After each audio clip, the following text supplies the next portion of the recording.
Hello my dear friends, कैसे हैं आप सभी। Welcome to Careerwill. उम्मीद करता हूं कि आप लोग बहुत अच्छे होंगे।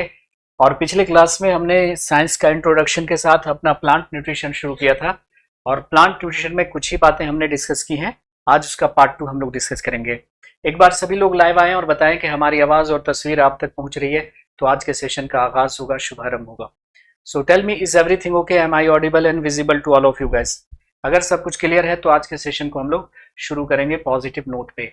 हमारे साथ पूनम यादव हैं, जिया हमारे साथ हैं, मौर्य, राज चौरसिया हमारे साथ हैं, गंगा हमारे साथ जुड़ चुकी हैं, मिनाली और नगमा, परवीन। और बहुत तेजी से आपके कमेंट्स आते हुए मैं पढ़ नहीं पा रहा हूँ। राबिया, चेतन, बबली, कुलदीप। तो इस उम्मीद के साथ कि मैं आप तक पहुंच रहा हूँ, हमारी आवाज और तस्वीर आप तक पहुंच रही है, हम आज के सेशन का आगाज करेंगे, शुभारंभ करेंगे। क्योंकि सभी के कमेंट का जवाब देना थोड़ा मुश्किल है, काफी तेज आपके कमेंट आ रहे हैं। बिल्कुल हम लाइव हैं। So let us start with plant nutrition part 2 my dear friends. ठीक है।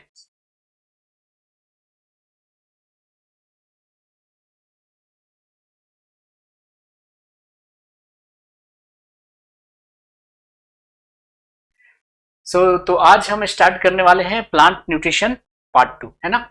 पिछले क्लास में हम लोगों ने साइंस का इंट्रोडक्शन किया था और पार्ट 1 स्टार्ट किया था।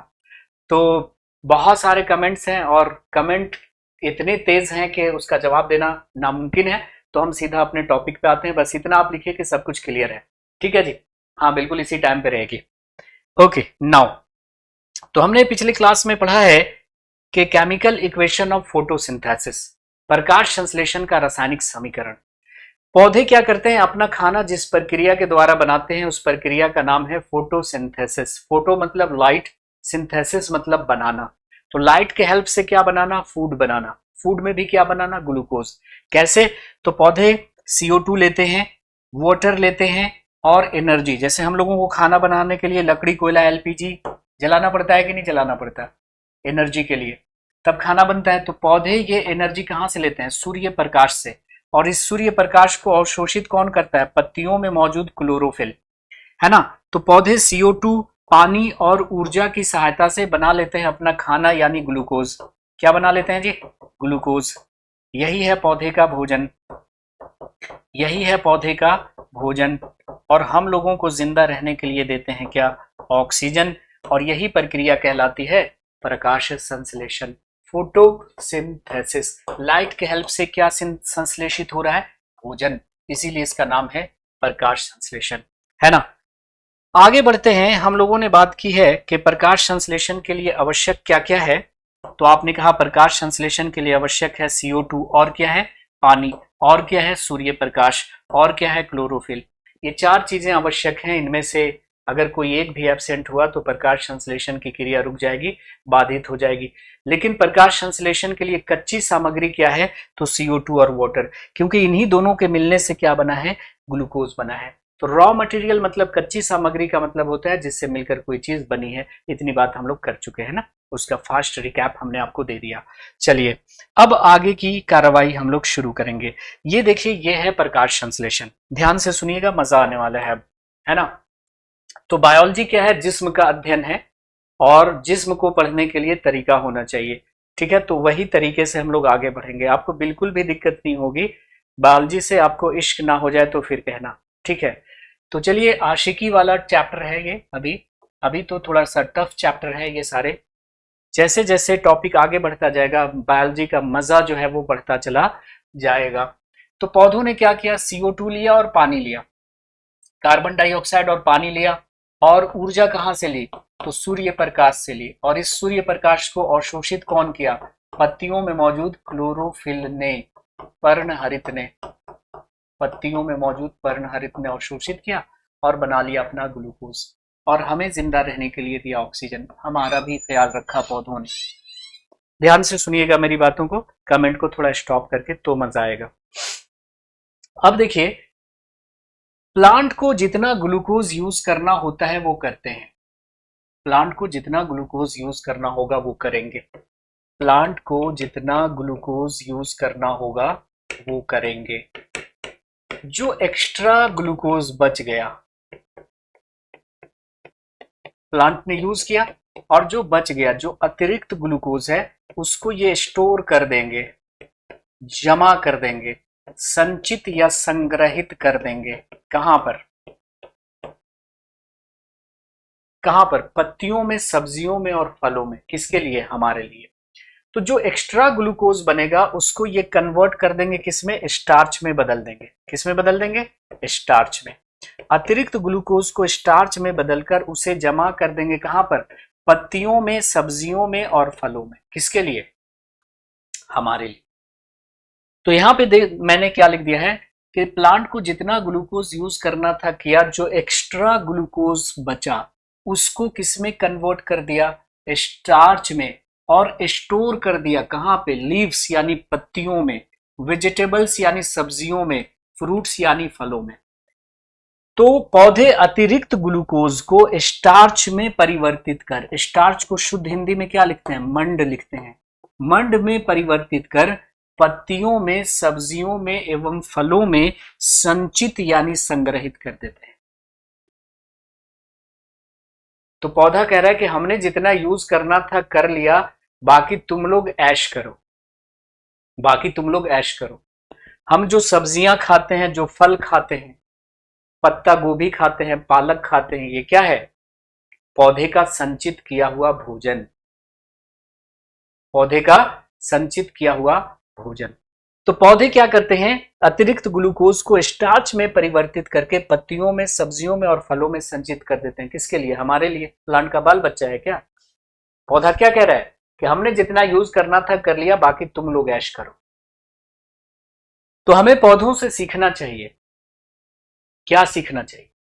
कि अगर आपके पास, पौधा आपको कह रहा है कि अगर आपके पास बहुत एक्स्ट्रा धन है तो उसे दूसरों पे भी खर्च करो, दूसरों के लिए भी छोड़ो, नहीं तो आपके मरने के बाद वो पैसे आपके लिए महज एक कागज का टुकड़ा है। पर इंसान की ख्वाहिशें इतनी होती हैं कि उसे जितना मिलता है कम लगता है ना। इंसान को डिजाइन इस तरह से किया है गॉड ने कि उसे जितना मिलता है कम लगता है। किसी के पास साइकिल है तो ख्वाहिश होती है, आरजू होती है, तमन्ना होती है, जुस्तजू होती है किसकी? कि काश के बाइक हो जाता। बाइक है तो लगता है कि कार हो जाती। कार भी आ गया तो लगता है कि ऑडी और जैगुआर ज्यादा सूट करता है हमारी पर्सनैलिटी पे। वो भी मिल गया तो हवाई जहाज, और फिर लगता है कि पूरी कायनात हमारी क्यों नहीं हो जाती। तो वही ख्वाहिशों का अंत नहीं है। जितना गॉड ने दिया है उसको यूज करके खुश रहिए, क्योंकि वो दिन कभी नहीं आएगा कि आप पूरी तरह से संतुष्ट हो जाए। जैसे जैसे आपके पास पैसा आता जाएगा, आपकी ख्वाहिशें भी बढ़ती चली जाएंगी। तो ये मत सोचिए कि हमारे पास ये चीज आ जाएगी तब हम लाइफ को एंजॉय करेंगे। नहीं, जो है उसको एंजॉय कीजिए, उसी साधन का इस्तेमाल करके, क्योंकि वो दिन कभी नहीं आएगा कि आप पूरी तरह से संतुष्ट हो जाएं। एक शायर कहते हैं कि हजारों ख्वाहिशें ऐसी कि हर ख्वाहिश पे दम निकले, हजारों ख्वाहिशें ऐसी कि हर ख्वाहिश पे दम निकले, बहुत निकले मेरे अरमान लेकिन फिर भी कम निकले, है ना। तो पौधा हमें बहुत कुछ सिखाता है कि भाई ज्यादा है तुम्हारे पास तो देखो हमारे जैसा, हमने जितना ग्लूकोज यूज करना था कर लिया, बाकी को क्या कर दिया? स्टार्च में कन्वर्ट करके पत्तियों में, सब्जियों में, फलों में संचित कर दिया, ताकि इंसान इसका फायदा उठाएं, है ना। जैसे हम पत्ता गोभी खाते हैं, पालक खाते हैं, क्या? पौधे का संचित किया हुआ भोजन। सब्जियां एवं फल पौधे का संचित किया हुआ भोजन। और तो और देखिए, पौधा हमें क्या कर रहा है? ऑक्सीजन भी दे रहा है। तो हमारा भला चाहने वाला दुनिया में सिर्फ और सिर्फ पौधा है। इंसान तो इंसान की टांग खींचने में लगा रहता है, उसको नीचा दिखाने की कोशिशों में लगा रहता है। इंसान इन दिनों अपने दुखों से कम दुखी, पड़ोसी के सुख से ज्यादा दुखी है ना। हमेशा एक दूसरे की टांग खींचेंगे। अरे भाई, किसी को नीचा दिखाने की कोई जरूरत नहीं है ना। लेकिन अगर आप किसी को नीचा दिखाना ही चाहते हैं तो एक बड़ा अच्छा तरीका है उसको नीचा दिखाने का।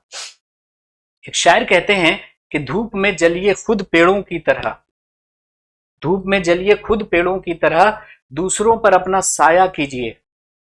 धूप में जलिए खुद पेड़ों की तरह, दूसरों पर अपना साया कीजिए, गैर नीचा खुद ब खुद हो जाएगा, खुद को पहले उससे ऊंचा कीजिए। तो अगर आप किसी को नीचा दिखाना चाहते हैं तो आप उससे ऊंचाई पे आ जाइए, अपना कद ऊंचा कर लीजिए, वो खुद नीचा हो जाएगा। ये ना कि उसकी टांग खींचते रहिए। तो पौधों से बहुत कुछ सीखने की जरूरत है। आप कहेगा सर है ठीक है, आपने इतना बात बता दिया, आप ये बताओ ना कि यहां से क्वेश्चन कैसे पूछेगा। क्वेश्चन कैसे पूछेगा? हमें बायोलॉजिस्ट नहीं बनना है, हमें ऑफिसर्स बनने हैं, है ना, हमें अधिकारी बनना है। तो यहां से क्वेश्चन कैसे पूछेगा, हमें ये इससे मतलब है।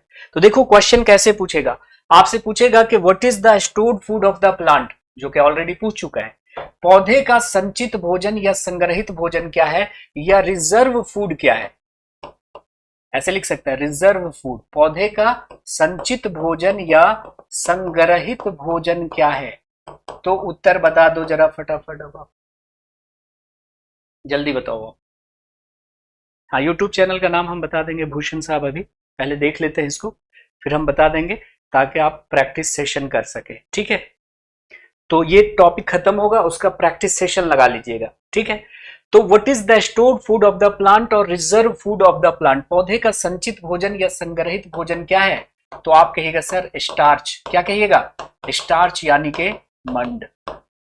लेकिन वहीं पर फिर पूछ लिया गया कि what is the stored food of animals, यहीं पे बता देता हूं, जंतुओं का संचित भोजन या संग्रहित भोजन क्या है। What is the stored food of animals और reserve food of the animals, your answer should be glycogen. Glycogen, और ग्लाइकोजन ऑप्शन में नहीं है तो फैट। क्या होगा? ग्लाइकोजन, और ग्लाइकोजन नहीं है ऑप्शन में तो क्या होगा? वसा होगा। तो अगर पूछा जाता है कि जंतुओं का संचित भोजन या संग्रहित भोजन क्या है, तो उत्तर में क्या होगा? ग्लाइकोजन या फैट। अगर ऑप्शन में दोनों है, हम किसको प्रायोरिटी देंगे? ग्लाइकोजन को प्रायोरिटी देंगे। If both are in options, we will give priority to which one? Glycogen. लेकिन वहीं पर पूछ लिया गया कि भाई what is the stored food of fungus, कवक का संचित भोजन क्या होता है। आगे हम लोग पढ़ेंगे कवक क्या होता है। कवक भी एक जीव होता है, फंगस भी एक जीव होता है ना। तो what is the stored food of fungus, your answer should be glycogen. इसका भी उत्तर क्या होगा? ग्लाइकोजन। हिंदी में भी ऐसे लिख देते हैं, कोई नाम नहीं हिंदी में, ग्लाइकोजन ऐसे लिख देते हैं बस हिंदी में, ग्लाइकोजन। अब देखिए, जब स्टार्च की बात चली है तो टॉपिक से थोड़ा हटकर हम देख लेते हैं टेस्ट ऑफ स्टार्च। आप 6th क्लास की एनसीईआरटी पे जाइएगा, वहां पे भुज्जू और पहेली टेस्ट कर रहे हैं स्टार्च का, देखा है। तो 6th क्लास से लेकर के हम 11th क्लास तक आपको ले चलेंगे, ये हमारी जर्नी होगी। तो आप मुझे बताइए कि मंड का परीक्षण किसके द्वारा किया जाता है, किस केमिकल के द्वारा किया जाता है। ग्लूकोज ग्लूकोज ग्लूकोज ग्लूकोज का एक लॉन्ग चेन क्या बन गया? स्टार्च बन गया। तो स्टार्च क्या है? ग्लूकोज का पॉलीमर है। ठीक है आदर्श, स्टार्च क्या है? ग्लूकोज का पॉलीमर है। उसी तरह से ग्लाइकोजन भी क्या है? ग्लूकोज का बहुलक है, ग्लूकोज का पॉलीमर है। ठीक है, अनुज कह रहे हैं कि सर प्लीज टाइम कर दीजिए। क्या टाइम कर दें? चेंज। हर्षिता कह रहे हैं कि आयोडीन होगा उत्तर, बताइए। शिवांगी, शिवानी, शिवानी दांगी, राम ने कहा है कि आयोडीन होगा, बिल्कुल सही है। Test of starch is done by which one, tell me. Iodine. मंड का परीक्षण जो है वो आयोडीन द्वारा किया जाता है। मंड का परीक्षण आयोडीन द्वारा किया जाता है। कैसे, जरा उस पर गौर फरमाइएगा। देखिए, किसी भी पदार्थ में, किसी भी खाद्य सामग्री में स्टार्च है कि नहीं है, ये हमें पता करना है। तो आप उसमें 2-3 बूंद आयोडीन का डालो, 2-3 बूंद ड्रॉप से आयोडीन का डालो। आयोडीन डालने के बाद अगर कलर में चेंज आता है, और कलर हो जाता है कैसा? Blue black. कलर कैसा हो जाता है? ब्लू ब्लैक, गहरा नीला सा, गहरा नीला। तो ये इस बात का प्रमाण है कि इस खाद्य सामग्री में क्या है? इस खाद्य सामग्री में मंड है। तो मंड का परीक्षण आयोडीन के द्वारा किया जाता है। आपने 10th क्लास में किया होगा, मैम ने करवाया होगा आप लोगों को, है ना। स्कूलों में आजकल मैम ही रहती हैं ज्यादातर पढ़ाने के लिए बायोलॉजी, क्योंकि पुरुष टीचर बच्चों को पीट पाट देते हैं, है ना, तो मैम को रखा जाता है। तो आपने देखा होगा कि मैम एक आलू लेके आएंगे और आलू को बीच से काट देंगी, आलू को बीच से काट देंगी। ठीक है, तो ये आलू थोड़ा सा पीलापन लिए हुए होगा। आप इस पे क्या करें कि 2-3 ड्रॉप क्या करें? आयोडीन का डालें। 2-3 ड्रॉप क्या करेंगे? आयोडीन का जब हम डालेंगे तो देखो कलर में चेंज आ गया। कलर कैसा हो गया? ब्लू ब्लैक, गहरा नीला सा कलर, है ना। कैसा हो गया भाई साहब? गहरा नीला कलर हो गया। इसका मतलब आलू में क्या है? स्टार्च है। स्टार्च क्या है? एक प्रकार का कार्बोहाइड्रेट। स्टार्च क्या है बताइए? स्टार्च क्या है? स्टार्च क्या है? कार्बोहाइड्रेट है। स्टार्च है क्या? एक प्रकार का कार्बोहाइड्रेट। जैसे हम आलू खाते हैं, आलू में जो कार्बोहाइड्रेट है उसका नाम क्या है? स्टार्च। तो ये जो हमारा आलू हो गया, आलू में जो कार्बोहाइड्रेट है उसका नाम स्टार्च है। जैसे कि हम राइस खा रहे हैं, चावल खा रहे हैं, चावल में भी मुख्यतः कार्बोहाइड्रेट होता है। हम गेहूं खा रहे हैं, मक्का वगैरह हो गया, है ना, गेहूं, इन सब में भरपूर मात्रा में कार्बोहाइड्रेट होता है। उस कार्बोहाइड्रेट का नाम क्या है? स्टार्च है। तो मंड का परीक्षण आयोडीन के द्वारा किया जाता है। बात आ रही है समझ में? नी टाइम चेंज नहीं हो सकता अनुज साहब, है ना, क्योंकि एक टाइम चेंज होने पे सारे टीचर्स का शेड्यूल गड़बड़ हो जाता है और फिर स्टूडियो अलॉट किए जाते हैं ना हर टीचर को कि आपका इस नंबर में क्लास होना है। तो स्टूडियो ही नहीं मिलेगा तो मजबूरी है, क्या करें, अदरवाइज हम कर देते। ठीक है, चलिए। हाँ, फेक पनीर, हाँ बिल्कुल बिल्कुल, शंकर साहू जी बिल्कुल सही। हाँ, इसकी पीएनजी मिल जाएगी। अंजलि गौतम, पीएनजी कल वाली नहीं मिली है क्या? ये बता दीजिएगा मुझे। आशीष, अनुज, अनुज कुमार, ठीक है, चलिए। तो मंड का परीक्षण आयोडीन के द्वारा किया जाता है।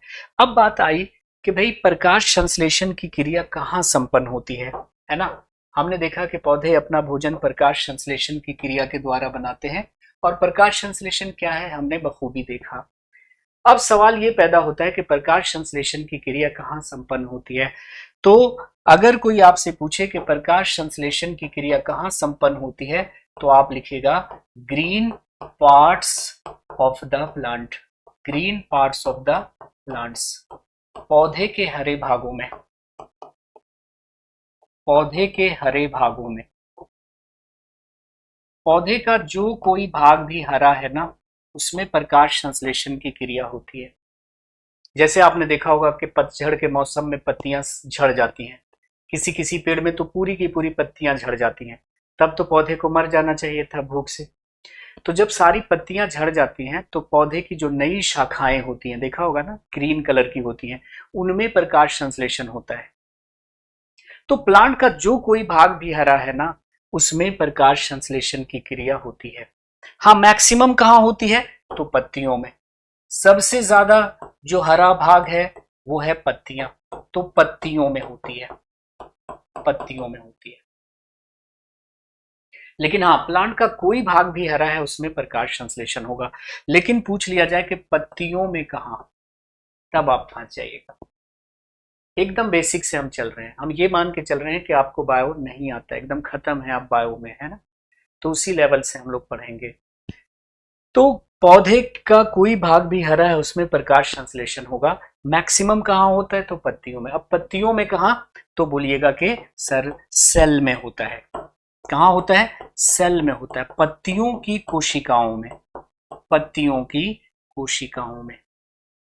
कहाँ होता है? सेल में। आप कहिएगा सर ये सेल क्या है? तो देखिए, कोई भी सजीव है, जैसे पौधा है या जंतु है, दोनों में जान है, दोनों सजीव हैं।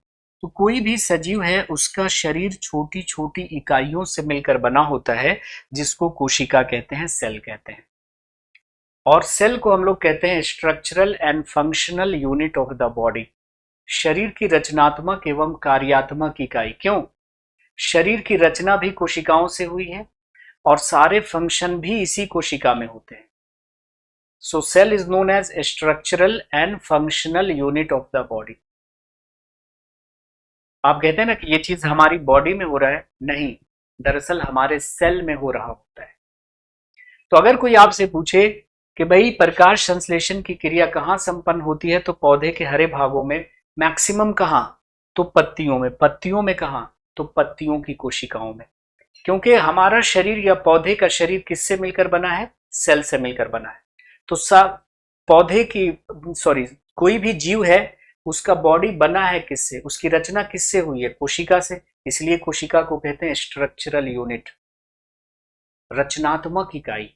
और सारे कार्य भी इसी कोशिका में होते हैं, है ना। आप कहते हैं कि ये चीज हमारी बॉडी में हो रही है, बॉडी में नहीं, बॉडी के सेल में होती है, क्योंकि शरीर की रचना भी कोशिकाओं ने की और सारे कार्य भी कोशिकाओं में होते हैं। इसलिए रचनात्मक और क्रियात्मक इकाई कहते हैं। जब हम कोशिका पढ़ेंगे वहां पर डिटेल से बात करेंगे। तो अगर पूछा जाए कि भाई कोशिका में होती है तो फिर कोशिका में कहाँ होती है, कोशिका के अंदर कहाँ होती है, इसका जवाब जानने के लिए हम आगे चलते हैं। तो जैसे सपोज करें, आप ध्यान से सुनिएगा, ये मान लिया कि कोई पौधा है, ये कोई पौधा है, ठीक है, और ये पौधे की पत्ती है। तो हमारा शरीर या पौधे का शरीर किससे मिलकर बना हुआ है? तो आप कहेगा सर छोटी छोटी कोशिकाओं से मिलकर बना हुआ है। ये सब क्या है? ये सब है आपकी कोशिकाएं, ये सब है आपका प्लांट सेल है। प्लांट सेल, प्लांट को पादप लिखते हैं, ये है पादप कोशिका। तो छोटी छोटी कोशिकाओं से मिलकर पौधे का शरीर क्या हुआ है? बना हुआ है। अब इस एक कोशिका को हम जूम करना चाहते हैं, ध्यान से सुनिएगा। इस एक कोशिका को हमने क्या कर दिया? जूम कर दिया। ये देखो, जूम कर दिया। ये प्लांट है और प्लांट की ये पत्ती है। पूरा शरीर पौधे का कोशिका से मिलकर बना है। एक कोशिका को अगर हम जूम कर देते हैं, बड़ा बना के देखेंगे, तो हम देखेंगे कि प्लांट सेल कुछ ऐसा दिख रहा है। क्या है ये? यह एक प्लांट सेल है। ध्यान से सुनिएगा मेरी बात को, कमेंट बंद रखिएगा, कमेंट मत कीजिएगा। पादप कोशिका। अब प्लांट सेल जिससे मिलकर पूरा पौधा बना हुआ है, इसमें बहुत सारी चीजें होती हैं। इसमें न्यूक्लियस होता है ना, वैक्यूल होता है, बहुत सारी चीजें होती हैं, उससे हमें अभी मतलब नहीं है। प्लांट सेल में, पादप कोशिका में इस प्रकार की एक संरचना होती है, इसको बोलते हैं क्लोरोप्लास्ट। इस संरचना का नाम क्या है जी? क्लोरोप्लास्ट, हरित लवक। इसको क्या पढ़ रहे हैं हम लोग? हिंदी में क्या बोल रहे हैं? हरित लवक। तो प्लांट सेल में हरित लवक नाम की एक छोटा सा अंग होता है और इसी में दरअसल प्रकाश संश्लेषण की क्रिया होती है। तो अगर कोई आपसे पूछे कि प्रकाश संश्लेषण की क्रिया कहाँ होती है, तो पौधों के हरे भागों में, मैक्सिमम कहाँ? तो पत्तियों में। पत्तियों में कहाँ? तो पत्तियों की कोशिकाओं में, पत्तियों की कोशिकाओं में होती है। ये जो पत्तियों की कोशिकाएं हैं उसमें होती है। पत्तियों की कोशिकाओं में कहाँ? तो कोशिका के अंदर क्लोरोप्लास्ट होता है। इसलिए क्लोरोप्लास्ट को कहा जाता है किचन ऑफ द सेल। क्या बोलते हैं guys? Kitchen of the cell कहते हैं। क्या कहेंगे? किचन ऑफ द सेल, कोशिका की रसोई। क्या बोलेंगे? कोशिका की रसोई कहेंगे। तो अब अगर आपसे पूछा जाता है कि which of the following is also known as kitchen of the cell, you will say chloroplast, हरित लवक। तो अब कोई अगर आपसे ये पूछ रहा है कि प्रकाश संश्लेषण की क्रिया कहाँ संपन्न होती है, तो जरा इसको पॉइंट में भी लिख लीजिए। आप लोग लिख लेंगे, लिखेंगे जरा पॉइंट नोट करके कि the process of photosynthesis takes place in chloroplast. प्रकाश संश्लेषण की क्रिया पादप कोशिकाओं के हरित लवकों में संपन्न होती है। The process of photosynthesis takes place in chloroplast of plant cell. Chloroplast of, यहां पे ये भी मेंशन कर दीजिए, क्लोरोप्लास्ट ऑफ प्लांट सेल। प्रकाश संश्लेषण की क्रिया पादप कोशिकाओं के, है ना, प्रकाश संश्लेषण की क्रिया पौधों के पादप कोशिकाओं के हरित लवक में संपन्न होती है ना। क्रिया पौधों के कोशिका के हरित लवकों में संपन्न होती है और इसी कारण हरित लवक को कोशिका की रसोई भी कहा जाता है। That's why chloroplast is also called kitchen of the cell. तो प्लांट जो सेल है, सेल के अंदर एक छोटा सा अंग है प्लांट सेल के अंदर एक छोटा सा अंग है जिसका नाम क्या है, क्लोरोप्लास्ट, और इसी क्लोरोप्लास्ट के अंदर प्रकाश संश्लेषण की क्रिया संपन्न होती है, जिसको हम बहुत ही डिटेल से पढ़ने वाले हैं। क्लोरोप्लास्ट का स्ट्रक्चर भी आपको हम दिखाने वाले हैं आगे चल के, ठीक है। पावर हाउस माइटोकॉन्ड्रिया को कहते हैं, वो अभी देर में आएगा प्रशांत, ठीक है। Power house of the cell किसको कहते हैं, mitochondria is also known as power house of the cell और फर्नेस ऑफ द सेल, ठीक है। बात आ रही है समझ में, इसको नोट कर लीजिएगा। स्टोमेटा वगैरह आगे हम डिस्कस करेंगे। पत्तियों की सतह पर छोटे छोटे पोर्स होते हैं जिसको हम स्टोमेटा कहते हैं, रेस्पिरेशन में उसका जिक्र होगा और स्टोमेटा का हम स्ट्रक्चर भी देखेंगे, ठीक है। तो स्टोमेटा अलग चीज होता है, स्टोमेटा पोर होता है जिसके थ्रू CO2 अंदर आएगा, है ना, CO2 अंदर आएगा। तो रेस्पिरेशन में हम लोग देखेंगे आगे, सब एक एक करके आता जाएगा। अब आ जाते हैं, एक क्वेश्चन होता है कि green colour of plant is due to, पौधे के हरे रंग का कारण होता है ना। तो पौधे के हरे रंग का कारण होता है, जैसा ही ये क्वेश्चन पूछा जाएगा आपका उत्तर हो जाएगा क्लोरोप्लास्ट। तो पौधे के हरे रंग का कारण क्या होता है, हरित लवक। लेकिन थोड़ा सा यहाँ पे हम कॉन्सेप्ट आपको बताना चाहेंगे। उत्तर तो आपको मिल गया।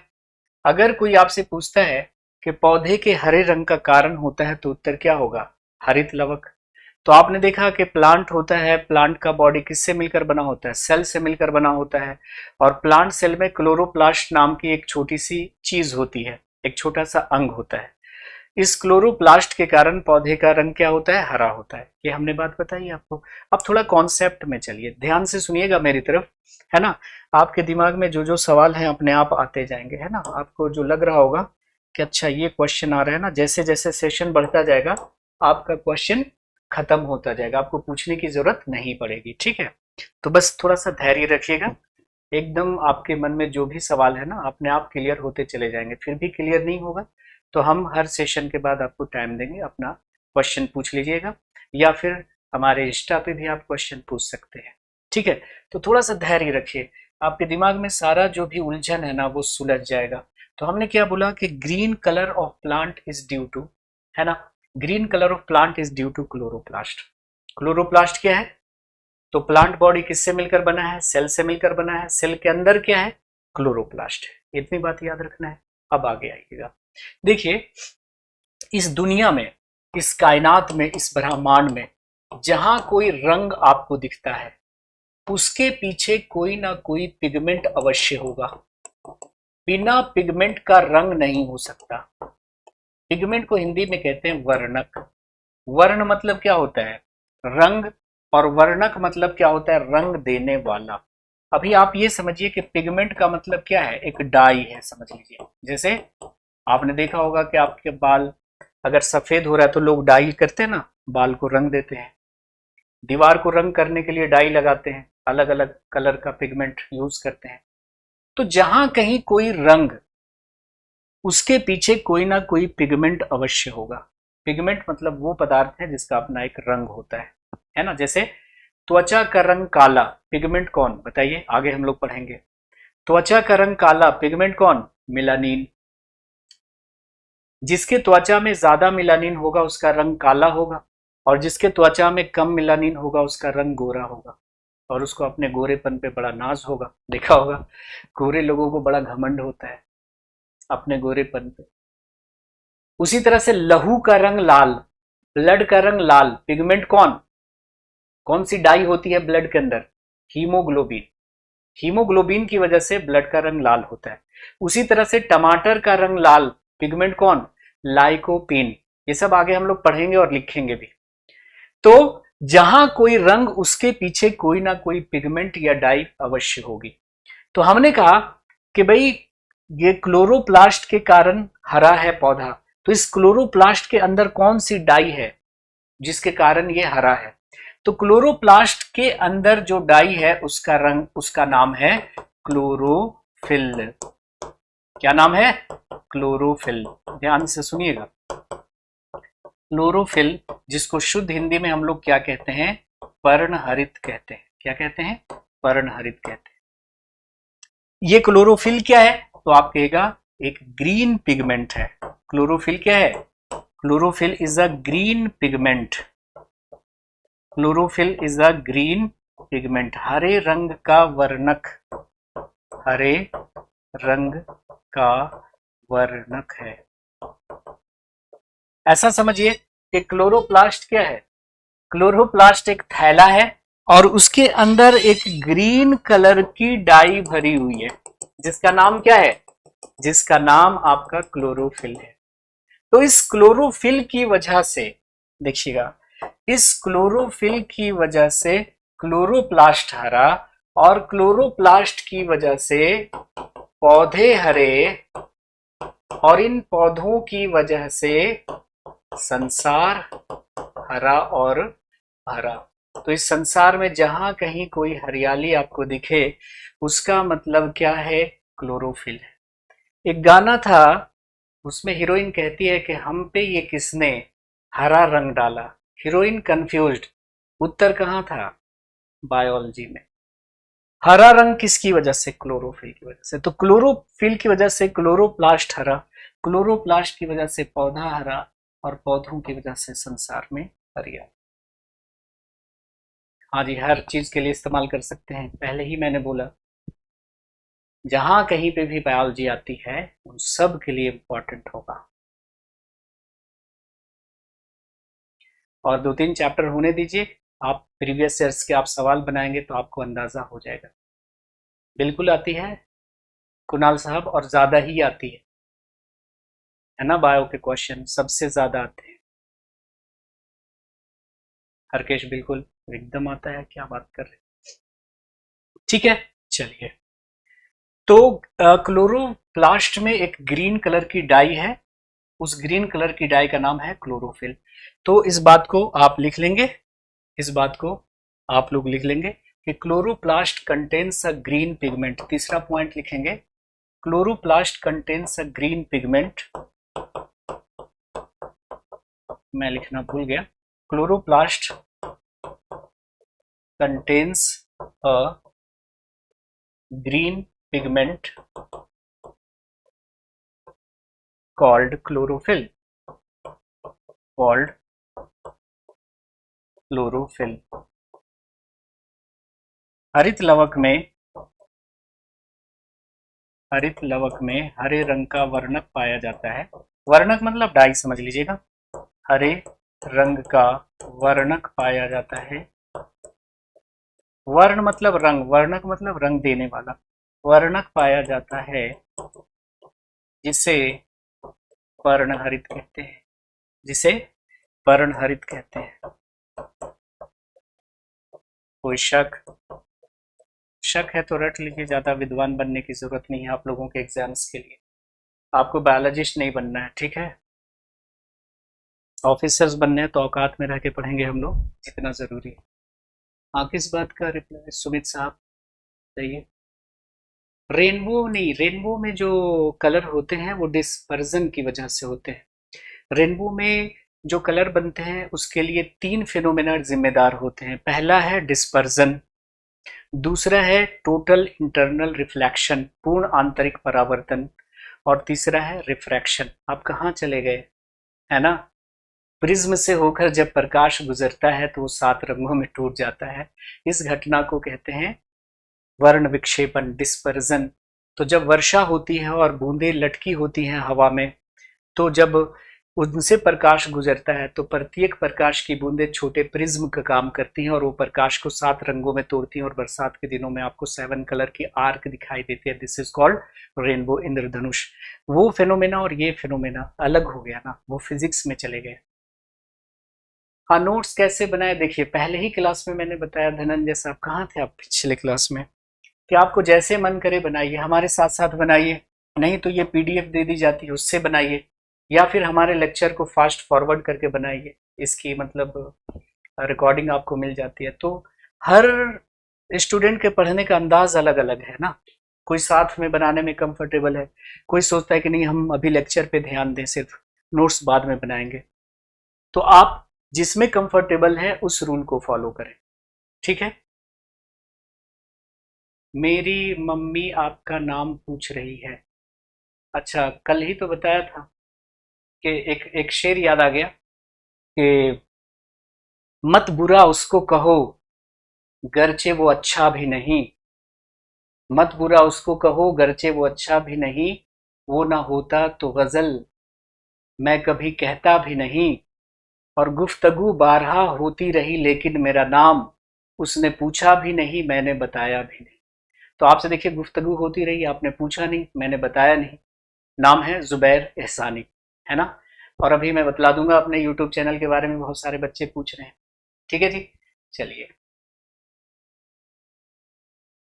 अब आ जाइए बच्चे, देखो ध्यान से अगले पॉइंट्स पे ध्यान से सुनिएगा। ये प्रकाश संश्लेषण का रासायनिक समीकरण है। कमेंट को थोड़ा विराम दीजिए और ध्यान दीजिए कॉन्सेप्ट पे, ठीक है। हम आपके कमेंट्स बाद में लेंगे। ये CO2 है और ये पानी है, और ऊर्जा पौधे ने कहां से ली थी, तो आपने कहा सनलाइट से। और इस सनलाइट को एब्जॉर्ब किसने किया था, तो आपने कहा सर क्लोरोफिल ने। ध्यान से सुनिएगा, पर्णहरित ने। और पौधों ने अपना खाना बना लिया था, क्या, ग्लूकोज, और हमें जिंदा रहने के लिए क्या दिया, oxygen. This is the chemical equation of photosynthesis. ये प्रकाश संश्लेषण का रासायनिक समीकरण हो गया। यूपीएससी प्री में एक सवाल पूछा गया कि प्रकाश संश्लेषण की क्रिया में ये जो लाइट एनर्जी है वो किस एनर्जी में कन्वर्ट होती है। प्रकाश संश्लेषण की क्रिया में सौर ऊर्जा किस ऊर्जा में परिवर्तित होती है। एक्चुअली ये नीट में पूछा गया सवाल था, उसको यूपीएससी प्री में चुराया, फिर सीजीएल वालों ने चुराया, फिर पीसीएस वालों ने चुराया, है ना। तो आप लोग जरा जवाब दें कि प्रकाश संश्लेषण की क्रिया में ये जो प्रकाश ऊर्जा किस ऊर्जा में कन्वर्ट होती है, chemical energy, electrical energy, kinetic energy, potential energy, बताइए। हाँ बिल्कुल पूरा पढ़ना होगा। So during the process of photosynthesis, light energy is converted into what? Chemical energy. प्रकाश संश्लेषण की क्रिया में सौर ऊर्जा किसमें कन्वर्ट हो रही है, तो रासायनिक ऊर्जा में कन्वर्ट हो रही है। अरे भाई आप देखिए ना, ये लाइट के हेल्प से क्या बन रहा है, ग्लूकोज, और ग्लूकोज क्या है, केमिकल है ना। So light energy is converted into chemical energy. ये सवाल देखो पहले नीट में पूछा गया, फिर यूपीएससी प्री में, और सीडीएस वाला तो चोर है ही, चुरा लिया।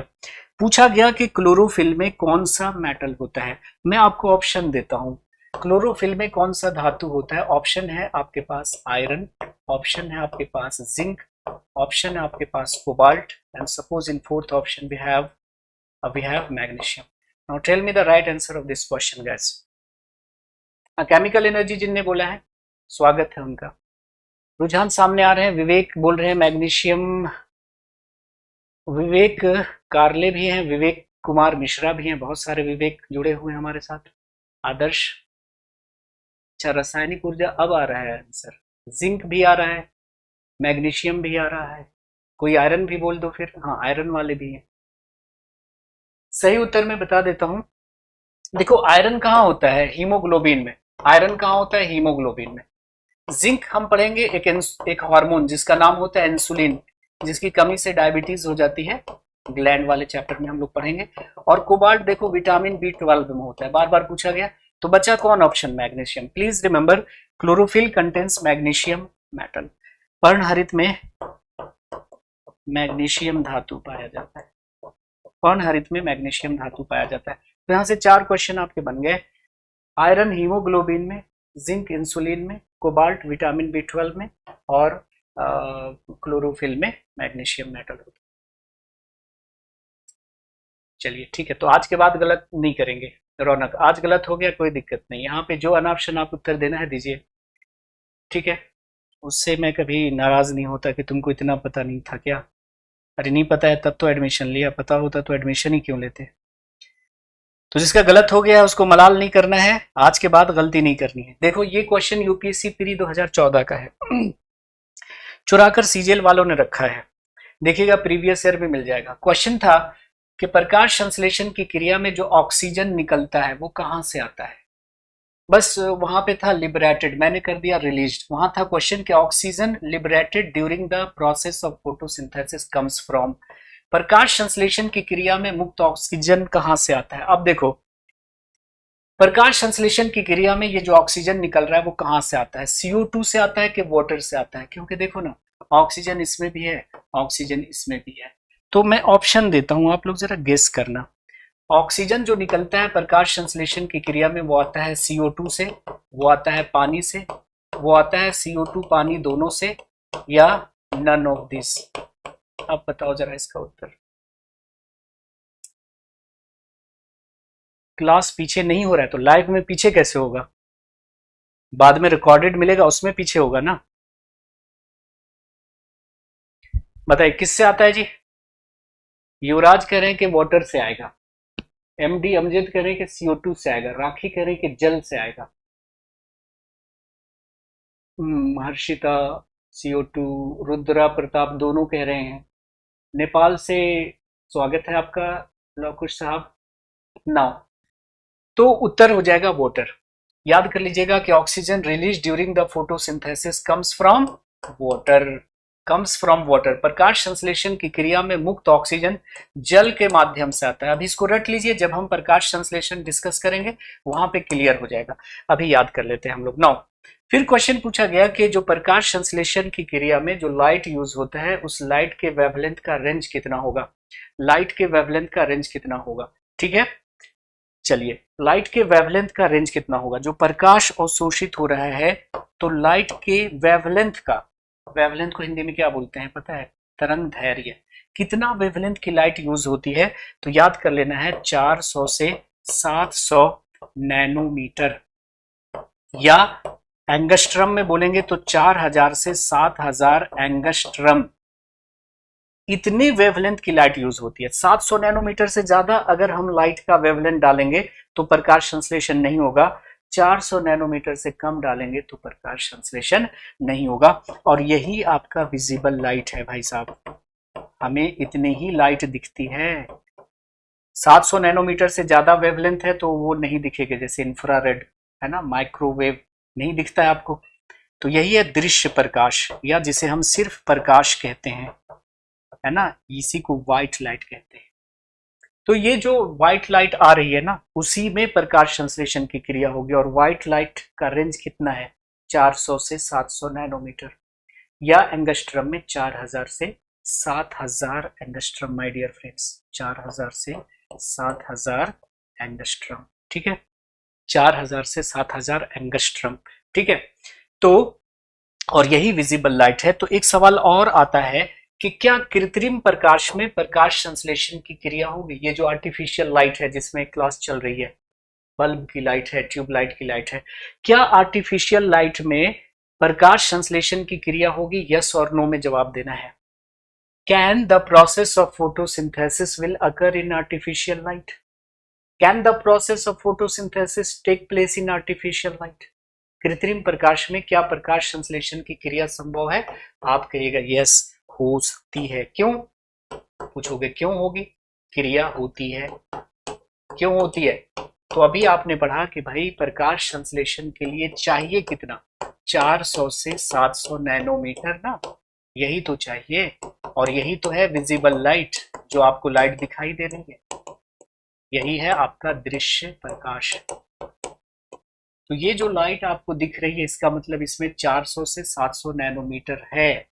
तो पौधे को बस इतना चाहिए, चाहे वो नेचुरली आ रहा है कि आर्टिफिशियली आ रहा है, उससे मतलब नहीं है। तो इस तरह के जो सवाल बीच बीच में पूछ देते हैं ना टॉपिक से हटकर, वो आपको जानना जरूरी है ना। चलिए नाउ अब क्वेश्चन है कि रेट ऑफ फोटोसिंथेसिस जो मैक्सिमम होता है वो किस रंग के लाइट में होता है? Rate of photosynthesis is maximum in which colour of light? किस रंग के लाइट में रेट ऑफ फोटोसिंथेसिस जो होगा वो मैक्सिमम होगा? तो मैं प्रायोरिटी वाइज लिख दे रहा हूं। अगर ऑप्शन में व्हाइट लाइट है, अगर ऑप्शन में व्हाइट लाइट है, श्वेत प्रकाश है, तो सबसे पहले प्रायोरिटी उसी को देंगे, क्योंकि white light is the mixture of 7 colours. White light में 7 रंगों का संगम है, पौधे को जितना लेना होगा उससे ले लेगा। अगर ऑप्शन में व्हाइट लाइट नहीं है तो रेड प्लस ब्लू का कॉम्बिनेशन, लाल प्लस नीले रंग का कॉम्बिनेशन डालते हैं तो प्रकाश संश्लेषण का जो रेट है, प्रकाश संश्लेषण की दर अचानक बढ़ जाती है। और ये भी नहीं है तो फिर क्या हो जाएगा, रेड लाइट, लाल रंग के प्रकाश में, लाल रंग के प्रकाश में। जैसे मैं आपको ऑप्शन दे रहा हूं कि प्रकाश संश्लेषण की दर सर्वाधिक होती है, rate of photosynthesis is maximum in, है ना, red light, blue light, green light, yellow light. Now tell me the right answer of this question. प्रकाश संश्लेषण की दर सर्वाधिक होती है या अधिकतम होती है लाल रंग के प्रकाश में, नीले रंग के प्रकाश में, हरे रंग के प्रकाश में, येलो लाइट में। यू विल से the rate of photosynthesis is maximum in red colour, है ना। लेकिन मैं ऑप्शन को चेंज करता हूं, मैं ऑप्शन को चेंज करने वाला हूं। देखिएगा, मैं ऑप्शन को थोड़ा सा चेंज कर दे रहा हूं, मैं ऑप्शन को चेंज कर दे रहा हूं। अब मैं ऑप्शन दे रहा हूं आपको कि प्रकाश संश्लेषण की दर सर्वाधिक होती है रेड लाइट में, व्हाइट लाइट में, ग्रीन लाइट में, येलो लाइट में। अब उत्तर क्या होगा? अब देखिए, एक बार क्वेश्चन आपसे पूछ लिया था कि प्रकाश संश्लेषण की दर किस में अधिक होती है, उत्तर था रेड लाइट, बच्चों ने इसको रट लिया। अगली बार ऑप्शन में थोड़ा सा एग्जामिनर ने खेला कर दिया। वो क्या किया, ऑप्शन में व्हाइट लाइट ऐड कर दिया, बच्चों ने फिर लगाया रेड, उसका उत्तर हो गया गलत। अब उत्तर क्या होना चाहिए था सही, व्हाइट लाइट, क्योंकि व्हाइट लाइट 7 रंगों का संगम होता है ना, मिक्सचर ऑफ 7 कलर्स। तो हम कैसे कैसे प्रायोरिटी देंगे, सबसे पहले व्हाइट लाइट ऑप्शन में है, इसको प्रायोरिटी देंगे। उसके बाद रेड प्लस ब्लू का कॉम्बिनेशन है तो इसको प्रायोरिटी देंगे, अंत में देंगे red. Now the rate of photosynthesis is minimum in, प्रकाश संश्लेषण की दर जो न्यूनतम होती है वो किस में होती है, तो याद कर लेंगे ग्रीन लाइट। क्यों क्यों हरे रंग के प्रकाश में प्रकाश संश्लेषण की जो दर है वो सबसे कम होती है। इसके लिए थोड़ा आपको फिजिक्स में जाना पड़ेगा। आपको जो कलर दिखाई देते हैं वो कैसे दिखाई देते हैं, है ना, जैसे लाल लाल क्यों दिखाई देता है, तो ये व्हाइट लाइट आ रही है, व्हाइट लाइट में 7 रंग है, तो लाल पर जब ये व्हाइट लाइट पड़ेगी तो बाकी सबको एब्जॉर्ब कर लेगा, लाल को क्या करेगा, रिफ्लेक्ट कर लेगा। तो जो रंग रिफ्लेक्ट होकर, परावर्तित होकर आपकी आंखों तक जाएगी वही तो दिखेगी। हरा हरा क्यों दिखेगा, हरा बाकी 6 रंगों को क्या करेगा, अवशोषित कर लेगा, सिर्फ हरा को परावर्तित करेगा। तो लाल लाल क्यों दिख रहा है, क्योंकि ये लाल को परावर्तित कर रहा है, बाकी सबको अवशोषित कर रहा है। हरा हरा क्यों दिख रहा है, क्योंकि हरा पर ये व्हाइट लाइट जाएगी तो बाकी 6 रंगों को क्या करेगा, एब्जॉर्ब कर लेगा, हरा को क्या करेगा, रिफ्लेक्ट कर देगा। व्हाइट क्यों दिख रहा है, ये व्हाइट लाइट आ रही है ना, ये सब को 7 को क्या कर रहा है, परावर्तित कर दे रहा है, तो 7 रंग मिलके कैसा दिख रहा है, व्हाइट। ब्लैक क्यों दिख रहा है, ये सारे को एब्जॉर्ब कर ले रहा है, 7 को एब्जॉर्ब कर ले रहा है, कुछ रिफ्लेक्ट होकर आपकी आंखों तक जा नहीं रहा है। तो ब्लैक कहने का मतलब इतना पोर्शन आपको दिख ही नहीं रहा है, दैट इज ब्लैक। अब देखिए क्लोरोफिल का कलर कैसा है, हरा है ना, तो इस पे हरा रंग डालिएगा तो वो सबको क्या करेगा, परावर्तित कर देगा। तो प्रकाश संश्लेषण की दर सबसे कम हरे रंग में होगी। तो इतना विद्वान बनने की आपको जरूरत नहीं है, आप याद कर लीजिए कि प्रकाश संश्लेषण की दर सबसे अधिक रेड प्लस ब्लू में, फिर रेड में, व्हाइट है तो उसका कहना ही नहीं है, और सबसे कम कहाँ होगी, तो ग्रीन लाइट में हो। बात आ रही है समझ में? तो इतनी बातें आपको याद रख लेनी है, और याद है तो अगर मैं आपसे एक और सवाल पूछ लूं, किस ब्रह्मांड में सर्वाधिक प्रकाश संश्लेषण किसके द्वारा होता है, सर्वाधिक प्रकाश संश्लेषण किसके द्वारा होता है, और इस पृथ्वी को सबसे ज्यादा जो ऑक्सीजन है वो कौन देता है, इसके बारे में हम नेक्स्ट क्लास में बात करेंगे, क्योंकि दूसरे सर हमारे तशरीफ ला चुके हैं, उनकी क्लास होनी है और उनका सेट होने में 5 मिनट लग जाता है। तो जैसा कि मैंने आपसे कहा कि जो नए बच्चे आए हैं वो चैप्टर खत्म होने के बाद हमारा यूट्यूब सेशन आप क्या करेंगे, ज्वाइन कर लेंगे। और प्ले लिस्ट में जाइएगा तो टॉपिक वाइज आपको मिल जाएगा सबका प्रैक्टिस सेशन। तो थ्योरी प्लस प्रैक्टिस सेशन करना लाजमी है, ज़रूरी है। यूट्यूब का नाम है साइंस बाई जुबैर एहसानी, और फेसबुक और इंस्टा पे भी मैं जुबैर एहसानी के नाम से मिल जाऊंगा। और उनकी पीडीएफ आपको हमारे टेलीग्राम पे मिल जाएगा। टेलीग्राम का नाम है साइंस का सुरूर। क्या है?